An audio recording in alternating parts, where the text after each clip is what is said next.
Okay. Hey, welcome, Doug Pagitt Radio, and conversation with T.C. Ryan. Tom is the author of a book called Ashamed No More, A Pastor's Journey Through Sexual Addiction. Tom, again, thanks for being on the show. I want to ask you a little bit about the cover of the book. I know that authors don't always, have full power over the subtitle and the pictures of the book, but there's a phrase in the subtitle, A Pastor's Journey Through Sexual Addiction. And the cover of the book has a box, which is really a clever cover. There's a box with a ladder coming out of it, and then a person walking away from the box as if they've come now out of the box and they're leaving. Talk a little bit about how people think about addiction. Are addictions like this something that someone works through and then walks away from? Or is this something that you have found yourself continuing to live with and in relationship with and sort of carry like a dark passenger along with you? Oh, that's a great question. By the way, that cover is just the work of a creative genius of the team at InterVarsity Press. Mm-hmm. They titled the book, they came up with the subtitle and then the artwork, etc. Yeah. When they first sent it to me to look at and said, well, what do you think? I was just kind of blown away by the cover, and I thought, well, there it is. Yeah, that's it.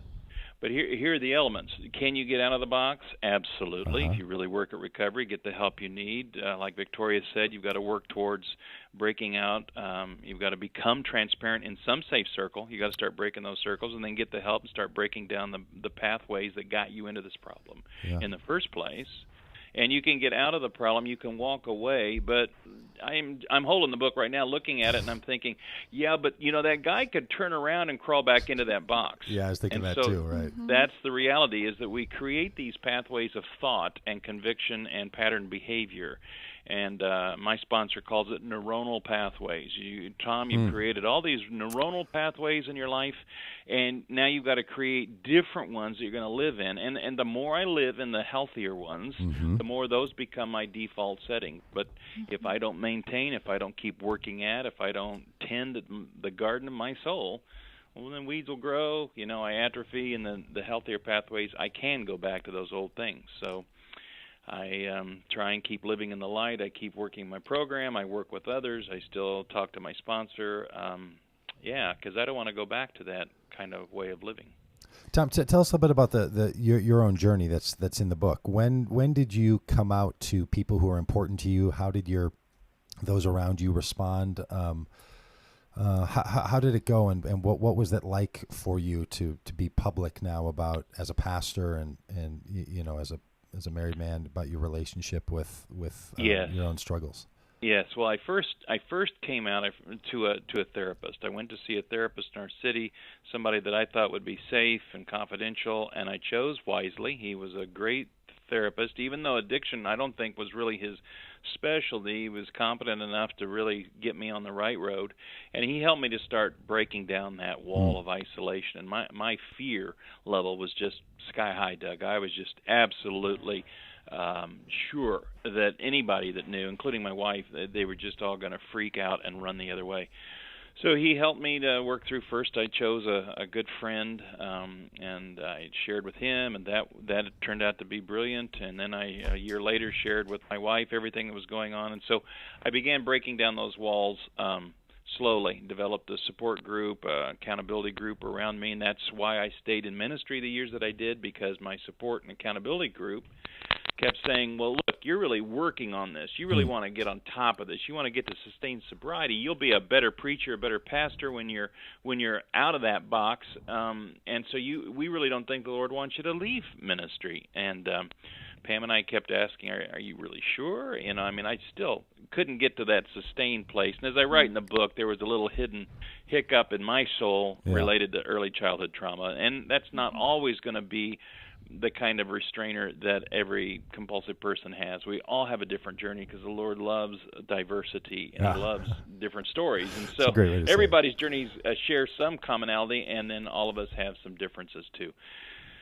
And so were you terrified that your wife would leave you? Did you have all those thoughts? I'm going to lose my job. I'm going to lose my family. I'm going to end up on my own. Oh yeah, absolutely. I was sure Pam would leave me. I was sure it was over when I first shared with her. And, so what got you to the point to go to the therapist where you'd spent, a number of years of your adult life keeping this at bay? Why did you then risk that she would find out by going to a therapist and all the rest? Like what perpetuated that move from whatever sort of balance you had been maintaining to obviously sharing with someone else, which was. Well, I told you, I grew up with a bit of a I grew up with a sincere God consciousness, and then when I got involved with this youth ministry at this big evangelical church in our city, the south side of Kansas City, I had a very deep and abiding awakening and walk with Jesus. So that robust spirituality continued to grow. It was really parallel tracks in my soul, and as I write in the book, they warred against each other. But it was that sense of war. I just found that I was slowly, it kept the addiction from going to all the places addiction will take a person, because the ultimate design of addiction in a person's soul is to destroy life. It destroys that person. It destroys their relationships. It destroys people around them. It destroys people in the family system chain. It just continues. It's mind-boggling how well it works.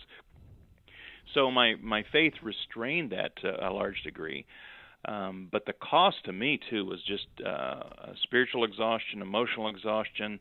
I was doing ministry with half a brain because the other half was living in the shadows, and then half of the brain that was in the light was worried about what Edward Hyde had done the night before, that kind of thing. And, and so it's a horrible way to live when somebody feels divided and you feel guilty, you feel ashamed. And I just was getting to a place where I was coming apart. When I first told Pam I think I need to go to a therapist, I said, I need to go see this counselor, I think, and talk about anger. Oh, interesting. Yeah, and because I was an angry person. I was angry because I couldn't make life work right. I was angry because I was dealing with hidden demons. I was angry because there were things from my upbringing that I just layered over with concrete, and I just couldn't make life work, Doug. It just was a heck of a way to live. And so when I said to Pam, I think I need to go talk to somebody about anger, she goes, I think you're right. Yeah. So that was. Did she have it, like, as you've talked with her now? Did she have any sensibility of this? Was this something where she wondered, kind of knew, but kept it quiet? No, I kept it so hidden. She didn't realize that this is what was going. She knew, I struggled with anger. She knew I struggled with depression, or up and down. I was very emotional. But we had a very healthy life of intimacy. It was a very good marriage in so many ways. When I did tell her, it was, of course, horrifying. It was very difficult. And this had your sexual experience led you to sex with strangers, that kind of thing, or was most of it internal and masturbation, that kind of thing? Well, that's a question I've never answered to people, and I'll tell you why. Because there's some things that really are between Pam and me, and also because the minute I would start to talk about, or if I talk about, or anybody talks about specifics about what we've done in terms of compulsive sexual behavior, somewhere in Christianity, Christian listeners start scoring because we have a morality scale of what's acceptable and what's not. Oh, interesting. Mm-hmm. Oh, if he did this, then, yeah, I get that, but now that is not an acceptable sin. And that's part of the thinking we've got to really kill in the church. That just kills it because, I deal with all kinds of guys that engage in all kinds of things now that are in my groups. And there's just not going to be any judgment on this behavior's this and that behavior's that because that feeds the whole shame cycle. I mean, all sin's sin, and that's the way it is. All brokenness is brokenness. The point is to move towards health and light. So I just leave it with my addiction didn't progress to the place where it might have. However, the nature of addiction is it does progress, Right. So it was an affront. It was unhealthy. It hurt me. It hurt my marriage. It hurt Pam. It's not good. It's not healthy. It's not okay. Yeah. So when I finally told her, and I took her the next day to meet my counselor, she talked with him. He was great with her. She started reading Patrick Carnes' book, Out of the Shadows. She said to me later, she goes, now things make sense. I realized this other element that was afoot in our marriage, and things make sense. Yeah. Tom, you said that compulsive behaviors are always symptoms of deeper spiritual issues. Right. And I'm wondering, for listeners who struggle with compulsive behaviors of all kinds, how they might gain insight in about deeper spiritual issues that are underlying their compulsive behaviors, and how they might try to create new pathways like you talk about. Right. Help me a little bit more with where you're going, Victoria. Well, you can go wherever you want, but you've said that compulsive behaviors are always symptoms of deeper spiritual issues. So how can people try to get at those deeper spiritual issues? I mean, if you're struggling with addiction and hiding it and all the shame and secrecy, it's hard to get at what's underneath it, what's driving it. Oh, now there's the $1 million question. But I think you tipped it off a little bit earlier in the interview when you said, isn't transparency a big piece of that? Mm-hmm. It's getting out of our heads and starting to share our life with somebody else. It's got to be somebody trustworthy. It's got to be somebody safe. But it's usually several things. It's starting to think about how we think. I mean, that's one of the things a lot of people don't even do. We don't even think about where our minds go, where our thoughts are. We don't really discipline the stream of consciousness that we live in. We just kind of float along. We react to life. So part of it's becoming intentional, starting to really monitor, where does my mind go? What am I thinking about? What are the kind of messages that I listen to in myself? Mm-hmm. That sounds awful heady, but we live in our heads. Mm-hmm. We live out of our heads. Mm-hmm. Our thoughts really do guide our behaviors. And then it's getting into contact with somebody else, whether it's a small group, developing intentional spiritual friendships. Usually, for most people, sooner or later, it's going to need some kind of or they'll benefit by some kind of a trained guide. Maybe it's counseling, maybe it's therapy.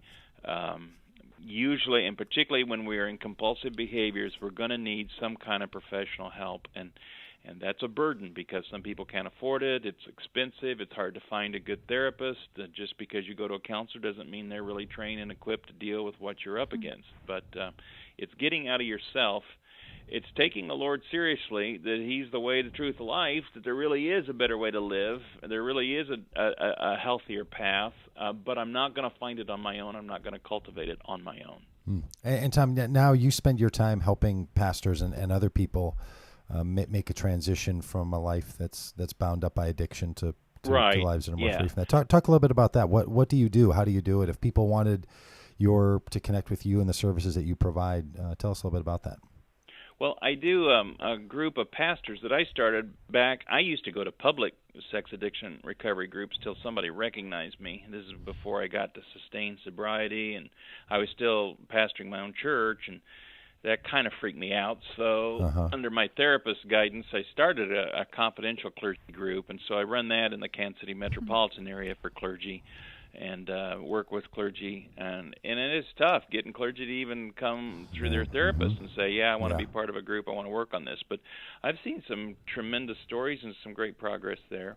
When I left the church that I'd founded and pastored for 19 years, Pam and I went to a church in Midtown where a good friend was, and we had, in fact, Tim Keel, Jacob's Well. So I'd known Tim for quite a number of years, and so we kind of limped into Jacob's Well, and we've just never left. And so after I'd been there for a while, Tim had that sojourn where he went to New Zealand, and so I was doing interim preaching.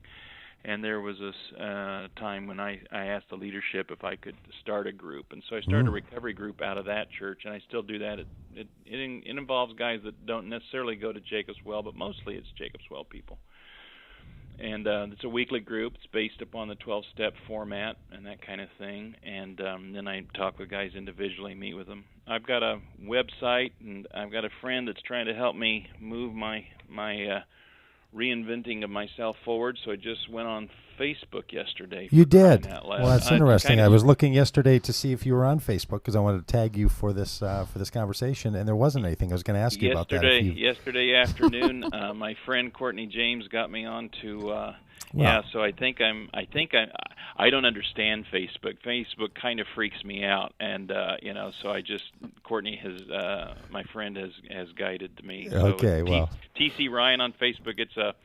It's what, a professional page? Is that yeah, what it's a we call page. it? I'm sure it's a page. Yeah. Well, a billion people can't be wrong, Tom. That's all I can say. You know, I mean, what are the chances that could go bad, right? And I'm sure when this chat gets posted, Courtney will be linking that too. So, we most certainly will. Do whatever you do in that world. I think we'll do fantastic. Whatever the magic is that we do that. Tom, I'm sort of wondering now that you've become somebody who's much more, you know, like in some ways your profession has shifted. In some ways your you know, the direction of your life is now much more around these issues.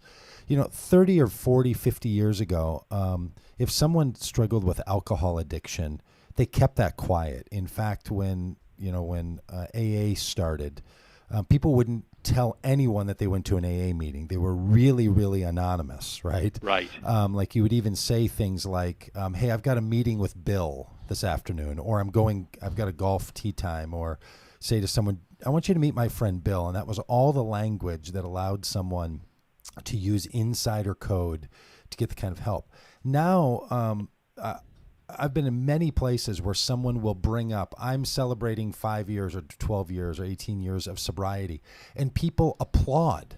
Right. Like people carry their coins as a badge of honor, and they say to other people regularly, I'm an alcoholic. I got help. You can too.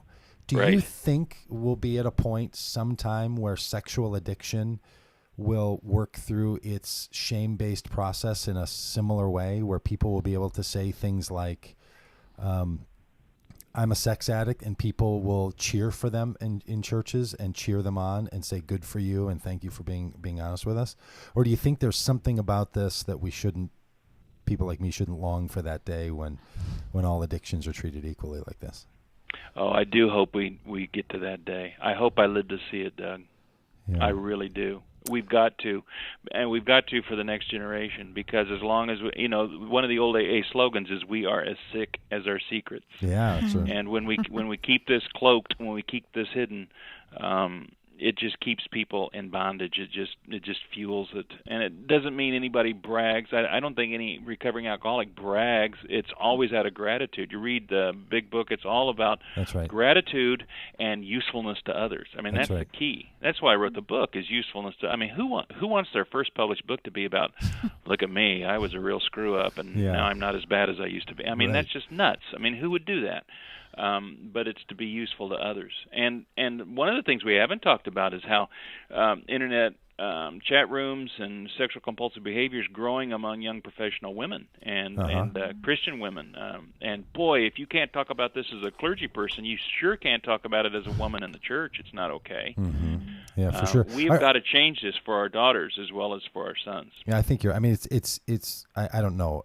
I'm not an epidemiologist, so I don't know if this is a misuse of the word, but it feels as if it's at epidemic proportions with people. Like, so many people struggle with sexual addictions, and it plays out in their lives in so many ways. Yeah. We certainly have to find more ways to get help. And I certainly hope that churches would be, like, I'm in a very open church, and it's a church that really does accept people. And a guy's going to tell a bit of his story in the next couple of weeks. And we even worry there, like, hey, if he talks about his issues with sexual addiction, are there going to be parents who would be nervous about him helping with children? Like, they would go to, the category of sexual addiction probably means a predator.